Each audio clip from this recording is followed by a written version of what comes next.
வேடநத்தம் கிராமத்தைச் சேர்ந்த 17 வயது சிறுமி பாலியல் கொலை செய்யப்பட்டிருக்கக்கூடிய இந்த சம்பவம் அதிர்ச்சியை ஏற்படுத்தியிருக்கக்கூடிய சூழலில் தொடர்ந்து விவரங்களை வழங்குகிறார் செய்தியாளர் முத்துராமன். தொடர்ந்து அவரிடம் பேசலாம். முத்துராமன், விவரங்களை சொல்லுங்க.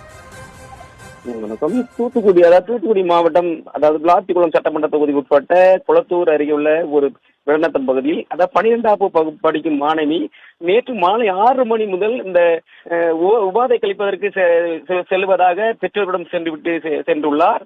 பாலியல் பலாத்காரம் செய்யப்பட்டு கொலை குற்றவாளிகள் யார் என கண்டறிய பல்வேறு கோணங்களில் இந்த குளத்தூர் காவலர்கள் இந்த ஆய்வு செய்து கொண்டிருக்கிறார். ஆனால் உறவினர் மற்றும் பெற்றோர் மற்றும் இப்பகுதியில் ஒரு சோகமான ஒரு சூழ்நிலையில் இப்போது சாலை மறியலில் ஈடுபட்டுக் கொண்டிருந்த சூழ்நிலையில் எங்களுக்கு இந்த குற்றவாளிகளை கைது செய்ய வேண்டும், எதனால் கொலை செய்யப்பட்டது என பல்வேறு கோணங்கள் விசாரணை செய்து வருகின்றனர்.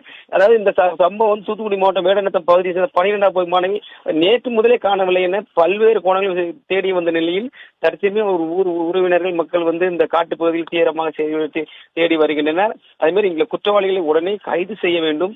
கைது செய்தாதான் இந்த போக்குவரத்து, அதாவது மறியலை கைவிடும். அப்படி